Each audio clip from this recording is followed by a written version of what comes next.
Olá, meu povo, tudo bem? Começando o Pod Action Brasil, mais um episódio. E Vini, hoje vai ser um papo daquele assim, ó, que a gente vai ter que controlar o tempo para não ficar aqueles podcasts de 4 horas, sabe? Que tem por aí. Eu acho que é viável, é possível. É, porque assim, a gente tem muita coisa talvez para perguntar desse cara aí, mas vamos ver o que a gente consegue sair desse bate-papo. Tudo bem, Vinão? Maravilha! E aí, Diegão? E aí, galera que nos acompanha? Estamos aí para mais um episódio. E, Diegão, hoje tu tem aí tem uns recados para dar antes, é isso? Tu que dá o Tem, recado hoje? tem. Vou lá, eu dou o recado hoje. Cara, eu tô me acostumando com isso daí, hein? Tá ficando bom. Olha só, você pode nos seguir nas redes sociais, estão lá, Instagram, @PodActionBrasil. No YouTube também, o YouTube é bem facilzinho, youtube.com.br, @PodActionBrasil. Então você pode ver ou ouvir, ver esse episódio pelo nosso canal no YouTube, mas também nas plataformas de áudio. A gente está lá também, pode acompanhar o nosso episódio. No Spotify tem a versão em vídeo, então você também pode acompanhar pelo vídeo no Spotify se quiser. É só procurar Pod Action Brasil, simples e fácil. No Instagram tem alguns recortes, algumas informações, coisas bem legais. Pode ver os convidados, pode ver quem apresenta. Então tem muita coisa bacana aí. Que espetáculo! Hoje a gente está em ritmo de Olimpíada, é isso? Olha, eu tô sobrando, né? Porque o Vini já foi, né? Já estava lá, trabalhou. O convidado ele competiu, então tipo assim, eu tô aqui para assistir hoje o episódio. Mas olha só isso, Vini. Deixa eu trazer uma informação aqui. O Brasil é uma potência no esporte. Poderia ser muito mais, tá? Mas, assim, pensando nas Paralimpíadas, a gente, até 2020, né, os números da Tóquio 2020, os atletas que representaram o país conquistaram um total de 373 medalhas na história dos Jogos Paralímpicos. Ao todo foram 109 de ouro, 132 de prata e 132 de bronze. Cara, é uma potência, né? A gente está sempre entre os melhores países mais bem posicionados, né? No quadro de medalhas de todas as Paralimpíadas. Assim, é um negócio fenomenal. Pois então, o nosso convidado ele é atleta paralímpico de atletismo e canoagem, mas já foi professor também de geografia, olha aí, ó. Vou falar alguns títulos aqui que ele tem. Bom, mas daí vai levar. Bom, vamos lá, vamos tentar resumir um pouquinho então. Atual recordista brasileiro da prova, com uma marca de 1,80 m no salto em altura, estabelecido em 2019. Isso. Medalha de prata no Parapan de Toronto, no Canadá, em 2015. Sexto lugar nos Jogos Paralímpicos de Tóquio 2021. E na canoagem, vice-campeão brasileiro e pan-americano de paracanoagem em 2023 na categoria KL2. É isso mesmo, Flávio? Como é que tá? Seja muito bem-vindo. É isso aí, cara, é um brevíssimo relato das É, conquistas Nossa. aí Não, eu resumo. recebi o release dele e eu disse, não, vou pegar alguns, porque tem vários. O release é um resumo, aquela lista lá de 8, 10 importantes competições que eu tive o prazer de participar e competir e em algumas ganhar medalha, títulos, é um resumo. Então imagina qual o meu. Cara, Eu que vou te mandar legal. um currículo no e-mail, Diego, para você. Já bota na descrição aí, vamos botar depois na De descrição tudo. 2009 a 2023 já tive aí uma boa, um bom volume de conquistas de medalhas. 14 anos? 14 anos como atleta, como para-atleta, né? Então é isso aí. Obrigado pelo convite, Vini, Diego. Estou aí para somar, para compartilhar, para contar um pouquinho da minha história. Vocês comentaram sobre o tempo, eu como professor, então tenho o hábito de falar bastante, né? Que legal. E até estava brincando ali que 40 minutos vai ser pouco para a gente poder aí conversar bastante. Bom, deixa eu começar por aí, tu professor de geografia, bom, tu já Isso. conheceu também boa parte do mundo aí, viajando e competindo também, não?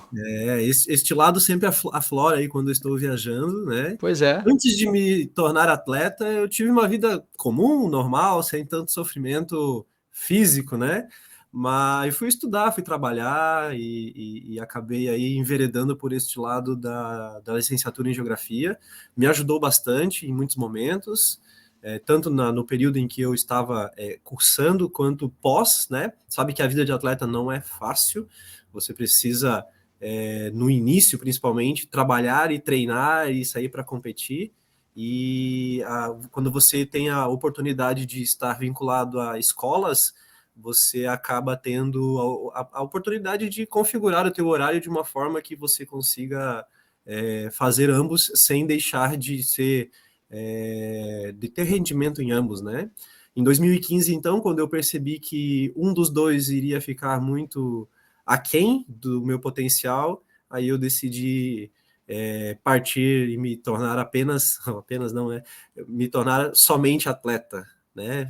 A ter isto como profissão, e me sigo aí até a presente data, né? Estamos aí em outubro de 2023, com esta profissão ainda conseguindo pagar as contas, por enquanto. Pois é, então, em 2015 foi quando tu começou a te dedicar basicamente para o esporte, é isso? Exclusivamente, sim.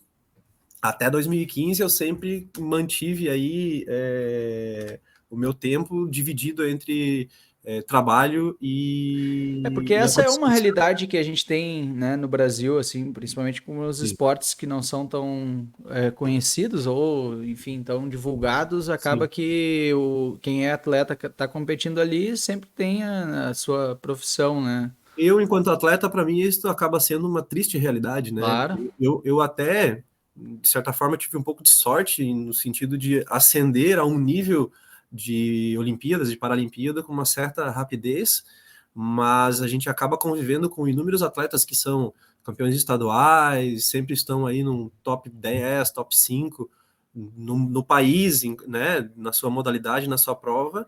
E só que a vida destes são bem complicados, E, porque às vezes não dá para pagar as contas e se manter como atleta. Então ele acaba recorrendo ao trabalho.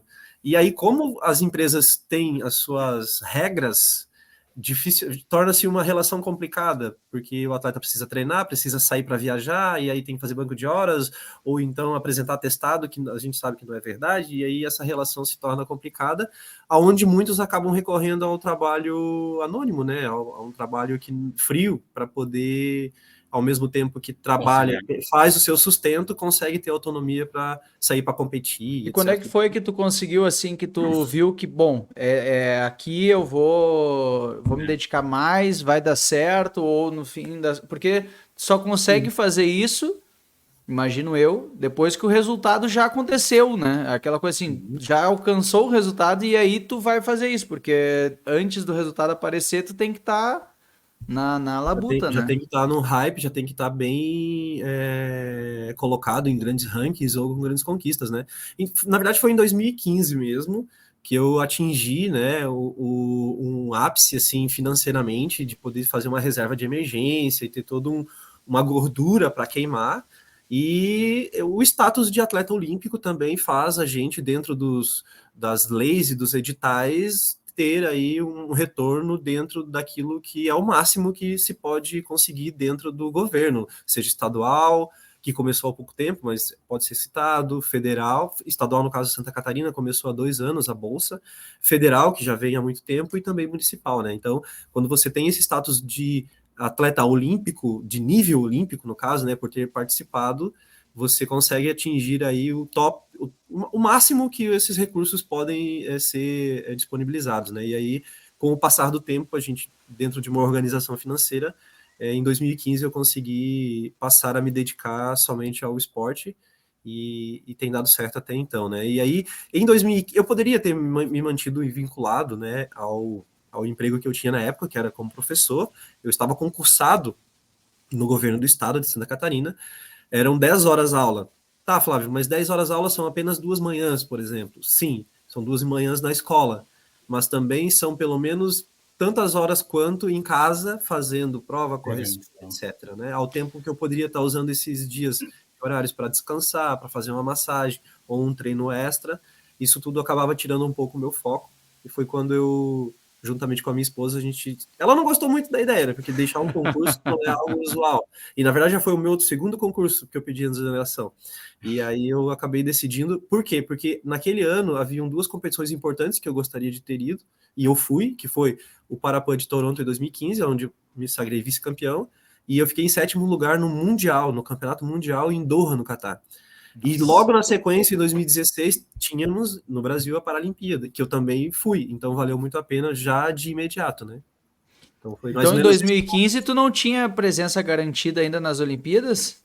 nem em 2016, praticamente. É Então, como é mesmo, que é? funciona a parte de classificação, né? Existem alguns critérios que você tem que atingir para você ser convocado.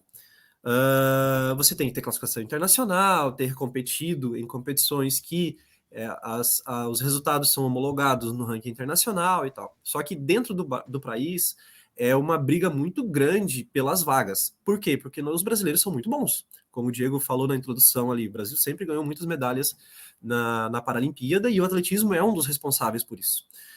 Isso acontece com que a disputa por cada vaga para compor a seleção brasileira nessa missão de Jogos Paralímpicos, ela é muito árdua. O que acontece? A vaga ela não é específica do salto em altura, por exemplo, ela é do atletismo.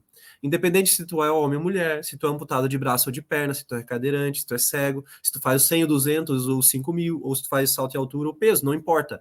A divisão ela é feita através de alguns critérios, mas de forma bem resumida. O Comitê Paralímpico pega todos os brasileiros que estão em primeiro lugar no ranking classificatório, convoca. Vamos supor que tem uns 50 vagas. Em primeiro são 10 brasileiros. Aí, beleza, passou para o segundo, tem mais 15, já deu 25. Vamos para o terceiro, tem mais 15, já deu 40, faltam 10. Para vocês dividir pelos brasileiros que estão em quarto, quinto, até encerrar o número de vagas. E aí, por que eu digo que quase que em 2016 eu não estava garantido? Porque eu conquistei uma evolução no ranking na última chance, que foi em junho. E a Paralimpíada foi em setembro. Agosto, setembro. E aí, o que acontece? Lá naquele momento, até esta última competição, a minha marca era 1,77 m. Isso me deixava em sexto lugar do ranking classificatório. Quando eu saltei 1,78, 1 centímetro apenas a mais, eu pulei para quarto e aí entrei dentro da linha de corte pelo número de vagas. Caramba! Então, assim, na verdade, todas as convocações são feitas neste processo. Existem alguns critérios que te garantem a vaga, como, por exemplo, medalha de ouro em campeonato mundial.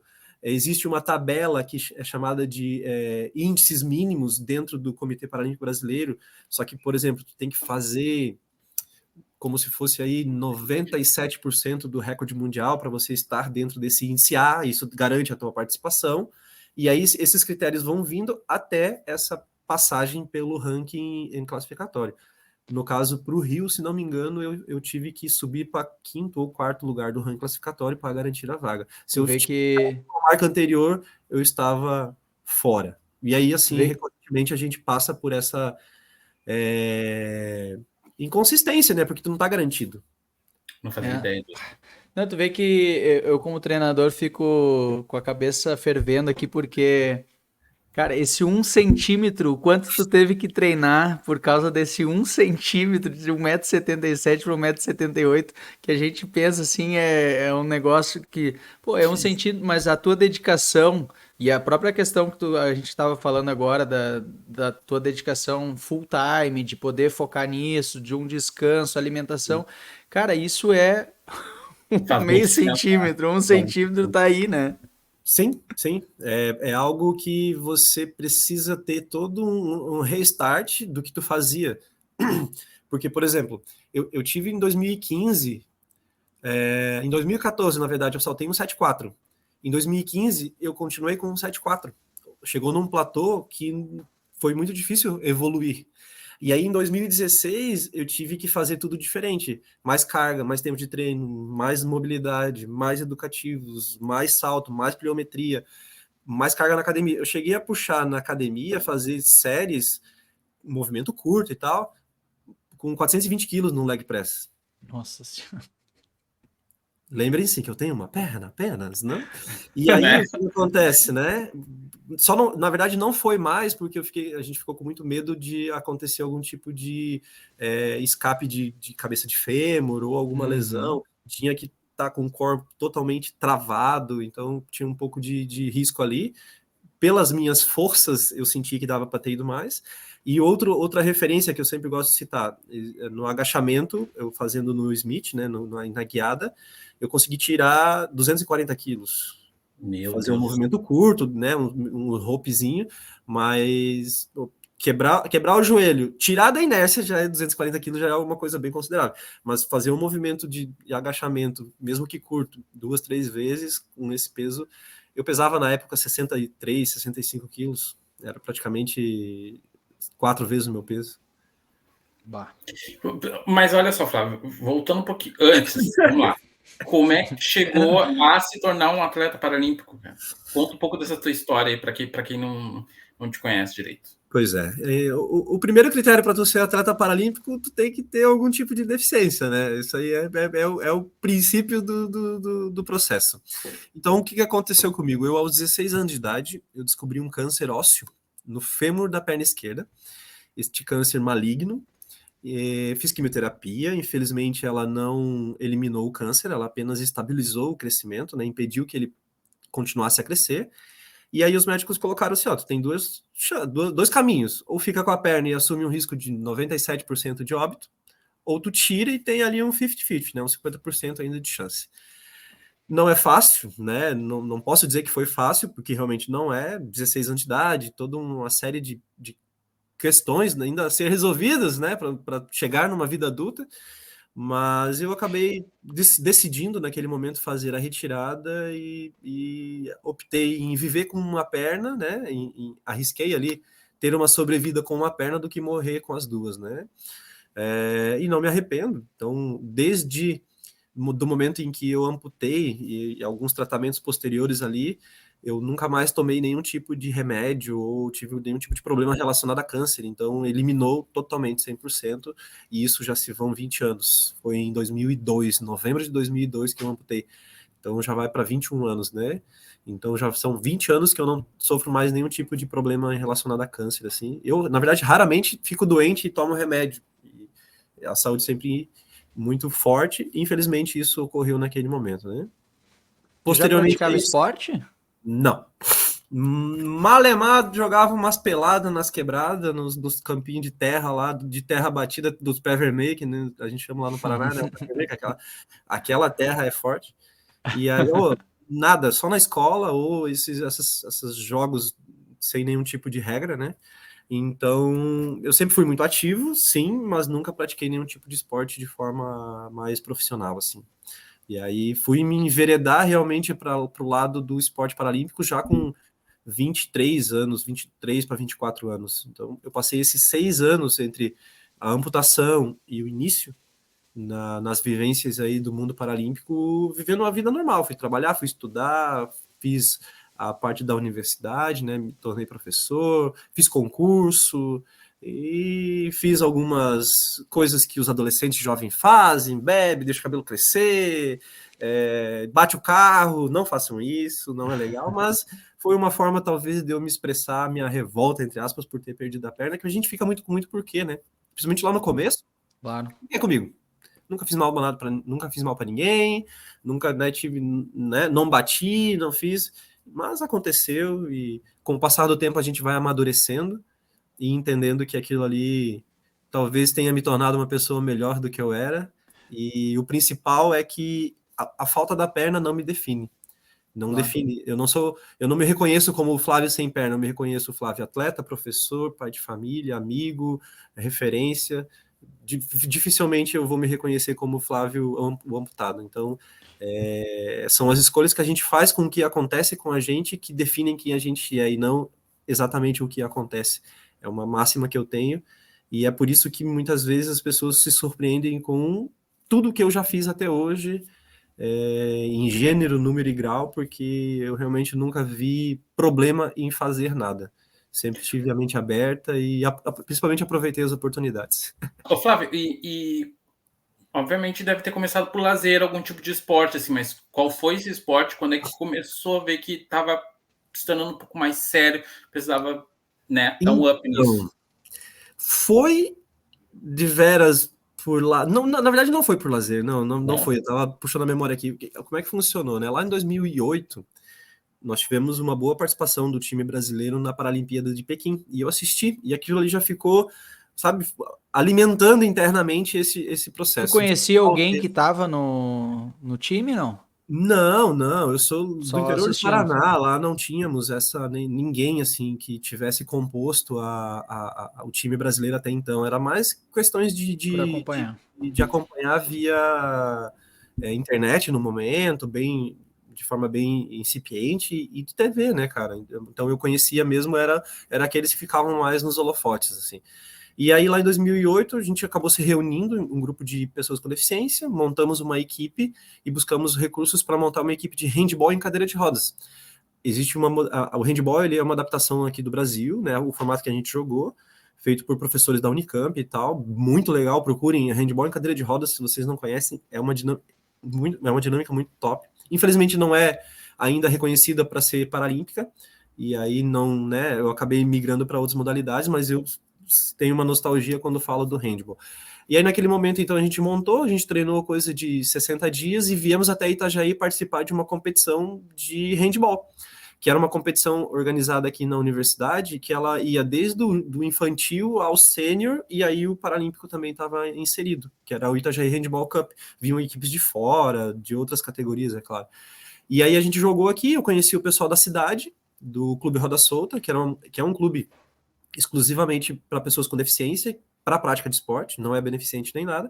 Essas pessoas viram um certo talento, convidaram para conhecer outras modalidades, lá em 2009, basquete e depois o atletismo. Mas naquele momento eu ainda trabalhava em Francisco Beltrão na prefeitura, eu era concursado. Então eu e outro colega vínhamos de lá na sexta-noite, treinava no sábado de manhã, de Nossa. tarde, domingo de manhã, voltava para lá, a gente fazia isso um domingo, um final de semana assim, outro não. Foram mais ou menos uns 3 meses assim.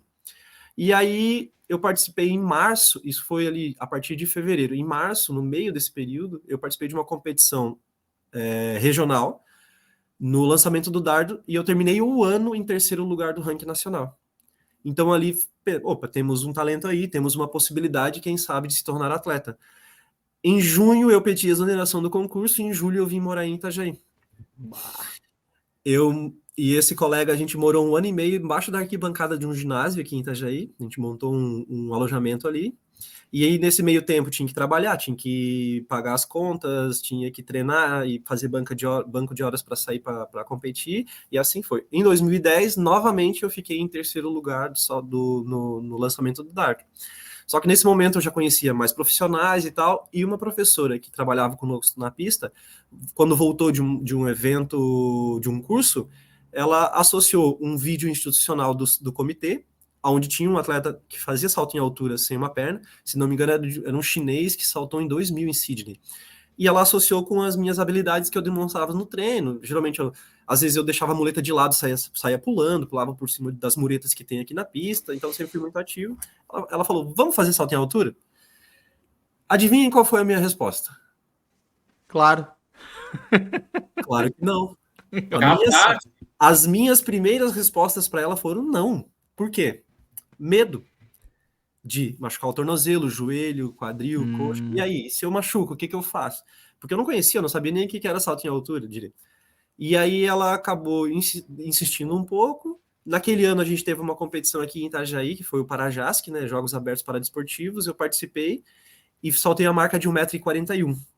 Naquele ano, um outro atleta havia estabelecido o recorde brasileiro 1,35 m numa competição oficial do comitê. Eu fiz 5 treinos para competir o Parajasc. Eu tenho 1,41 m, ou seja, mais do que o recordista brasileiro, em 2010, com 5 treinos. Aí em 2011 a gente acabou enveredando, né, indo para esse lado do salto em altura, porque se provou algo que poderia se tornar um esporte de alto rendimento para mim.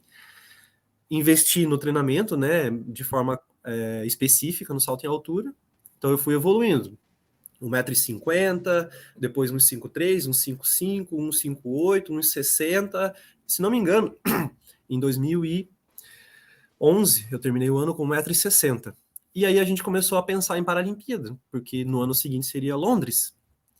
E a gente buscou critérios e tal, começamos a buscar ranking, como que era a entrada, e eis que em junho de 2012 eu salto 1,65 m e sou convocado para a Paralimpíadas de Londres em 2012, com um ano e meio de treinamento de salto em altura. Caraca, olha aí. Foi a primeira convocação, primeira viagem internacional, primeiro tudo, assim.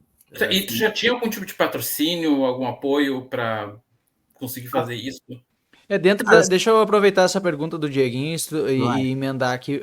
Me fascina essa questão de ver a organização, porque o tempo inteiro tu falou, nós vimos, nós buscamos, então, ou seja, tu estava com uma estrutura, tinha pessoas que estavam ali, e eu imagino que a grande diferença que tenha, talvez, seja justamente essa questão da organização, que me parece que a organização paralímpica é muito mais avançada ou muito mais ligada, até nisso, daqui a pouco, opa, tem um talento ali, ó, aqui e tal, e já aqui, mas só um pouquinho, ele não saiu bem, ele saiu bem nessa modalidade, mas vamos trazer aqui, então, aquele olhar mais, sabe, aquele feeling, né? pouco mais, exato. Eu acho, Vini, que isso é muito do profissional. Essa pessoa que é a professora Aline Barros, ela sempre teve um feeling muito grande e muito refinado para a questão de entender qual era a real habilidade daquele atleta. E comigo não foi diferente, assim como com outros atletas. Tinha, por exemplo, um atleta com deficiência visual aqui na cidade que estava tentando fazer arremesso de peso, mas o bicho era um graveto. Então ela convenceu ele a fazer provas de meio fundo. Ele se tornou campeão brasileiro. Então é um feeling do profissional. Em relação à estrutura, isso tem crescido bastante, principalmente a partir do momento que eu percebi isso, né? Comecei a observar. Itajaí sempre teve uma estrutura boa, com vários profissionais de diversas áreas, sempre houve um investimento razoável nessa investimento público? Investimento público. Isso é um programa, foi um programa para desporto durante muito tempo e recentemente, aí nos últimos 3 anos, 4, se tornou uma diretoria dentro da estrutura da Fundação de Esportes do município. Então isso a gente não perde mais, entendeu? Essa entrada dentro do ambiente público. E aí, voltando à pergunta do Diego, cara, patrocínio privado, eu vou te dizer que até hoje, nesses meus 14 anos de atleta de alto rendimento, eu tenho um patrocínio, que foi conquistado há 2 anos, que inclusive é a camiseta que eu tô aqui, que é a Hydrolite. Infelizmente, cara, os empresários, eles não estão ligados no quão interessante, no quão benéfico é para a própria empresa fazer o patrocínio de esportes paralímpicos. Assim. Infelizmente, eu já bati nas portas e os nãos foram se somando, assim. E, cara, chega uma hora que você cansa de pedir, e aí você vai conforme dá. E aí, basicamente, até pouco tempo atrás, 95% dos meus ordenados eram públicos, federal e municipal. Depois, há 2 anos atrás, entrou o estadual, que foi uma grande conquista para nós também. E, recentemente, a Hydrolite veio para somar. Por que eu digo 95 até então? Porque depois você tem parcerias, que não é patrocínio. Parceria é o cara da academia que não te cobra, é o nutricionista que faz na parceria, é a massoterapeuta, é a loja de suplementos que te dá desconto ou te banca alguma coisa, é a loja de calçados, que não é patrocínio, né, cara? Ajuda, claro. Ajuda, né? Deixa de ter que tirar do teu ordenado para compra desses itens importantes para um atleta. Mas não é um reconhecimento que você precisa enquanto atleta de alto nível, com 3 Paralimpíadas como eu, né, cara? Então, infelizmente, esse é um quesito que a gente, enquanto sociedade, precisa evoluir bastante. Aí tem uma reflexão interessante sobre isso, assim, porque o Brasil é uma potência bizarra, assim, nas Paralimpíadas, assim, sabe? É um negócio muito inacreditável. Ao mesmo tempo, a gente tem 1/3 da visibilidade nos canais de comunicação sobre as Paralimpíadas. Pouca coisa passa na TV aberta, quem tem os direitos, ou até na fechada mesmo, assim. Na cerimônia mesmo de abertura e de encerramento, a gente também vê essa diferença, não tem essa transmissão. E a gente não tem um apoio significativo dentro para os atletas, né? De patrocínio. Eu acho que uma coisa está meio relacionada à outra, tá? A sensação que eu tenho. Sim, Mas como é que pode a gente ser uma potência tão grande e ter pouca visibilidade sobre isso?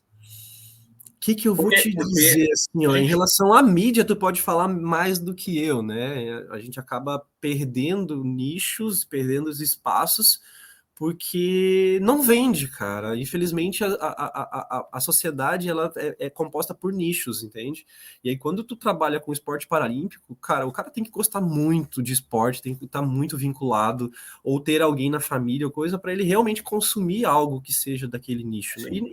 E, na verdade, a vida moderna ela é feita assim, né, cara? Porque tudo muito rápido, muito dinâmico, 1001 informações, e a gente deixa passar batido aquilo que está fora do nosso nicho. Inclusive, por exemplo, né, eu um dia num determinado ambiente, comentando, sou atleta paralímpico, tantas Paralimpíadas, isso, inclusive foi antes de Tóquio. E aí um empresário chegou assim, pô, cara, mas a gente precisa fazer divulgação disso, precisa ser divulgado. Os meios de comunicação estão perdendo, por que não é divulgado? Eu falei, bom, com o que tu trabalha? Eu perguntei para ele. Eu sou construtor, tenho uma construtora. Tá. Você sabe quanto é que custa o saco de cimento?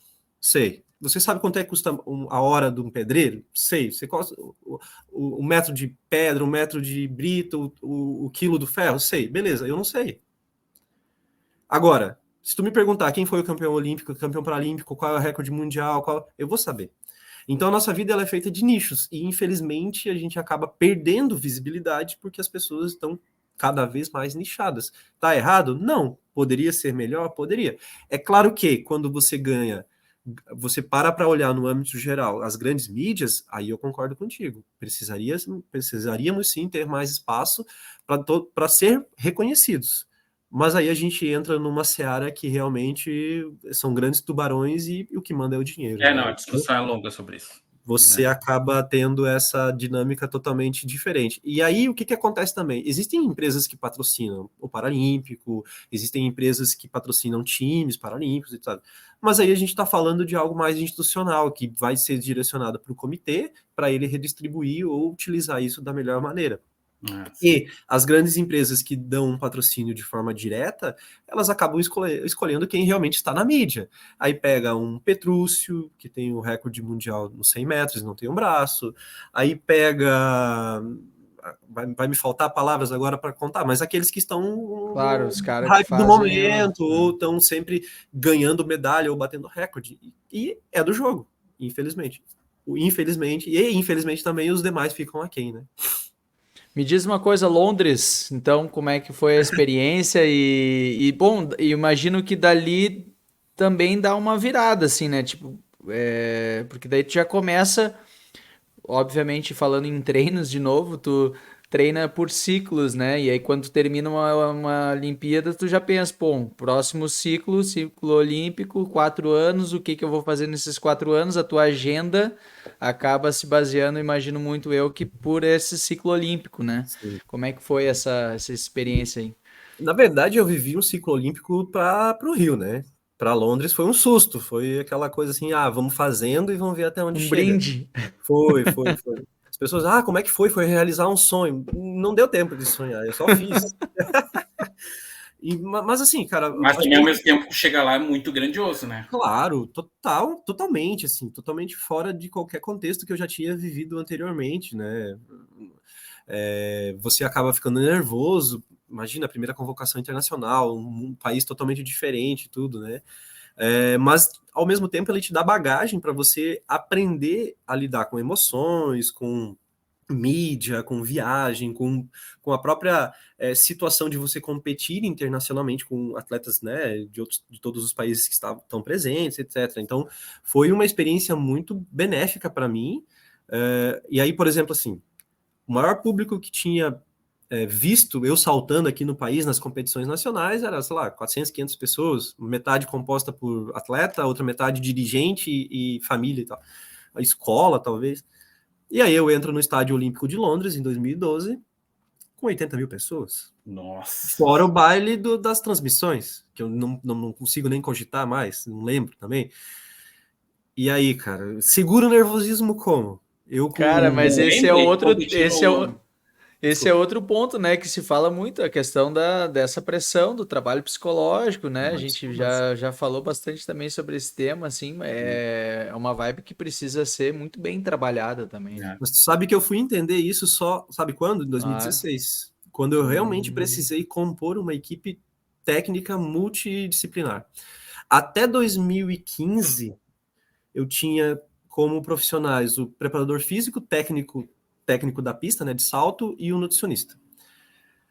2016, aí eu entrei com a psicóloga, com um massoterapeuta, com um fisioterapeuta e um gestor de imagem também. Eu consegui fazer um bom vínculo com alguém para assessorar a parte de imagem. Então, tu salta. Muitos atletas têm só o técnico de pista. Então, tem Eu consegui lá o personal, né, da academia, o nutricionista, psicóloga, massoterapeuta, fisioterapeuta e assessor. Foram 7 pessoas envolvidas num projeto para Rio 2016.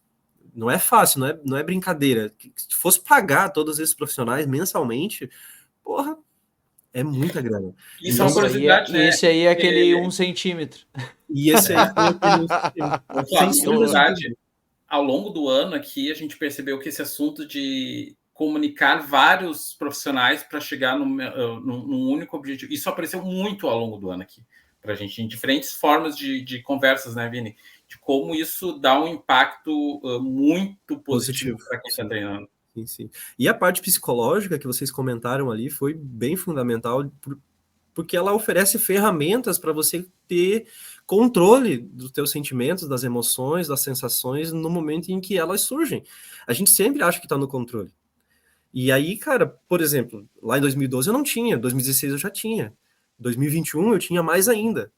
Então foram 3 competições totalmente diferentes em momento pessoalmente falando, em momento mundialmente falando, porque, por exemplo, Rio 2016 tinha a dinâmica de ser em casa, de ser um brasileiro competindo em casa, com a família vendo. Foi a primeira vez que a minha mãe me viu competindo, primeira vez que ela viajou para o Rio, primeira vez que ela viajou de avião, entra todo um emaranhado de contextos, né? Tóquio 2021 tinha o contexto da Covid, que não sabia se as pessoas iam estar vivas ou não tinha público. A gente de atraso, né? A gente totalmente cerceados no Japão, porque não podia ir para fora das zonas controladas. Então, mas ao mesmo tempo feliz por estar realmente acontecendo os jogos, coisa que não era nem para estar acontecendo, né, na opinião de muita gente. Então são muitas nuances que tu precisa controlar e somente com acompanhamento profissional para você saber até onde aquelas situações são benéficas ou não e saber filtrar melhor. A gente está se encaminhando para finalizar. Tem muito. Eu quero fazer uma última. Vini. Posso fazer uma última? Eu ia te dizer que tem. Vai lá, Vini, faz uma pergunta aí. Cara, eu quero tipo, lógico, a gente fez aqui um resumão e tem ainda muita história para contar, mas eu queria saber, assim, hoje, dentro dessa história toda que tu olha assim para o caminho, toda a trajetória que tu já fez, 3 Olimpíadas selada aí no coração. Como é que tu vê assim toda essa trajetória, o quanto o esporte te formou, te ajudou a ser quem tu os valores que ele te trouxe, e até mesmo essa questão de, como tu comentou, pô, com 16 anos, né? Tu tem que tomar uma decisão ali que certamente ia mudar toda a tua vida. E hoje tu olha essa decisão e vê que foi enfim, foi ali uma divisa que tu teve que fazer, uma escolha, e que no fim das contas hoje tu é quem tu é um vencedor, tu é um cara forte também por essas escolhas que na época tu faz assim pensando, vai acabar, né? Ou aquela coisa assim, acabou. Então como é que tentando trazer assim? Eu tenho uma camiseta que está escrito assim: você é o resultado das suas escolhas, e para mim isso nunca foi tão correto e reto, sabe? A partir do momento que eu perdi a perna, eu aprendi a valorizar o simples fato de estar vivo. O simples fato de poder respirar, andar, rir, caminhar, brincar, se despedaçar, se quebrar, festejar, todos os verbos que tu puder enunciar. Porque, cara, eu podia estar morto, sabe? Podia estar morto. Eu podia estar em casa me lamentando, e essa nunca foi uma escolha, eu nunca deixei isso como opção. Eu podia estar em casa, culpando terceiros, xingando Deus, ou etc, sabe? E não, eu botei a cara no mundo, sabe? Eu aproveitei a oportunidade de estar vivo. Quando apareceu o esporte, aproveitei a oportunidade de ir para o esporte. Quando apareceu a oportunidade de ser atleta de alto rendimento, aproveitei a oportunidade de ser atleta de alto rendimento. Eu acho que isso que representa mais a minha trajetória, sabe? A capacidade de aproveitar as oportunidades, independente do resultado. Eu não sabia, quando eu pedi a exoneração do concurso lá em Francisco Beltrão, que vim para Itajaí, eu não fazia ideia do que ia acontecer. Eu tinha um foco, eu quero ser atleta. E eu vou aproveitar a oportunidade. E assim, e eu lembro até hoje, por exemplo, quando a minha mãe falou assim: mas tu vai sair de um concurso para ir para um lugar que tu não conhece, com gente que tu não conhece, para trabalhar 16 horas num dia na Unimed, que eu trabalhei, para fazer banco de horas e tal. E se der errado? Aí eu falei: mãe, A gente juntos, a gente passou por um processo de quase morte, que ainda bem que eu tô vivo, e que a gente lutou juntos. Eu tive que recomeçar a andar, eu tive que aprender, né, reaprender a andar. Se der tudo errado, eu sei que eu tenho para onde voltar e eu sei da minha capacidade. Se der errado, eu volto e recomeço tudo, mas pelo menos eu vou me arrepender daquilo que eu fiz. Eu não quero daqui 10 anos me arrepender, se eu tivesse ido. E essa é recorrente para mim, assim, eu quero me arrepender daquilo que eu fiz, daquilo que eu me propus a fazer, só que aí, meu amigo, entra a tal da resiliência do atleta. Eu não vou entrar para brincar. Eu não vou entrar, botar horas do meu dia que eu podia estar em casa dormindo, cuidando da minha família ou fazendo qualquer outra coisa, para ir para ser mais um, para ir para passar a mão na cabeça e dizer, bater fotinho e postar no Instagram. Coisa que eu faço, mas né, tem outros motivos. Eu vou fazer para ser 100%. E aí, essa é mais uma realidade que eu estou colhendo. 1 ano e meio de onde eu estou envolvido com a paracanoagem, eu sou vice-campeão brasileiro e vice-campeão pan-americano. Do Pan-Americano, no caso. Por quê? 6 da manhã, meu filho é remo na água até as 8, todo dia. Por exemplo, essa semana eu vou fechar com 70 km remado. Vou fechar praticamente aí com 40, 30, agora 30 horas de treino, no mínimo, entre tudo, assim. Então, literalmente, eu não nasci para ser só mais um, eu nasci para ser um grande atleta, uma grande pessoa. E o principal, sempre feliz. A minha esposa fala, como é que você consegue acordar às 5 da manhã rindo? Principalmente, como é que tu consegue dormir rindo depois de treinar o dia inteiro e ficar cansado, né? Mas eu acho que o simples fato de eu estar vivo justifica a minha felicidade, a minha positividade, o meu jeito de ver a vida. Eu sempre vejo o lado positivo. Eu sempre vejo, o carro não pegou de manhã para ir treinar. Tudo bem. Eu compenso depois, mas era para ter acontecido. Alguma coisa positiva, eu vou ficar em casa, vou lavar a louça, a roupa, fazer comida, eu vou arrumar alguma coisa para fazer, mas foi positivo aquele percalço. Porque a partir do momento em que eu quase morri, o que é lucro. E, para encerrar, coisas que eu sempre faço nas minhas palestras, tem uma justificativa muito simples para argumentar, né, o porquê que eu sou tão positivista e tão feliz e tão alegre e tão para frente e tão alto astral. E aí eu pergunto, o que vocês acham que é? Agora, pensando aqui, eu não sei nem por onde começar depois de tudo que eu te ouvi. Ok, é bem simples. Vocês sabem, bom, para quem está nos ouvindo, no caso eu não tenho a perna esquerda. A resposta é bem simples, eu acordo todo dia com o pé direito. Não tem erro. Cara, que espetáculo é isso, né? Essa vontade, essa gana de viver, essa gana de buscar sempre fazer melhor. Parabéns, parabéns. Obrigado aí pela tua disponibilidade, obrigado pelo teu Isso. tempo e eu tenho certeza aí que a gente vai ter que convidar outras vezes, Diegão. Nossa. Se o Assim, a Flávio gente poderia deixar. ficar um episódio por Olimpíada, tá? Além de poder Bora? conversar sobre treinos e tudo Bora, mais. bora, bora. Já deixa programado Paris, então, porque eu tô na caça. Olha! Que espetáculo, que espetáculo. Eu vou lá te ver daí, então. Opa, bora. Meninos, É, obrigado. Eu sei que o nosso tempo já tá no estouro aí. Obrigado pela oportunidade. Cara, a gente nossa, ficava a gente falando 3 horas agradece. aqui, histórias se não faltam. Obrigado por estar fazendo esses conteúdos, assim, é muito importante para todos os atletas e para o esporte de modo geral. Contem comigo. E é isso aí, torçam por todos. Quem estiver nos ouvindo, segue lá nas redes sociais, @redesflávio. E é isso aí. Qualquer coisa, estou à disposição. Sensacional, obrigado mesmo. A gente deixa o arroba dele então na descrição do episódio para você seguir, conhecer. É espetacular, assim. Mais um episódio, cara, nem sei como descrever esse episódio. Viu? Tem que botar na descrição também o currículo que ele te mandou. A Bom, gente bom, fez aqui bom. só uma parte, então já deixa na Ele descrição já me deu também. a versão resumida. Eu tive que ir ali, Isso. ó, para a gente deixar mais tempo para conversar. Não, é isso. Se você ainda não seguiu, deixa aí o seu like, faça todo o passo a passo que o Diegão já comentou no início. E qualquer dúvida que tiver, pergunta, contato também que tiver, vai estar aí para fazer com o Flávio. E semana que vem nós voltaremos. É isso, Diegão? Exatamente. Até o próximo episódio. Tchau, tchau.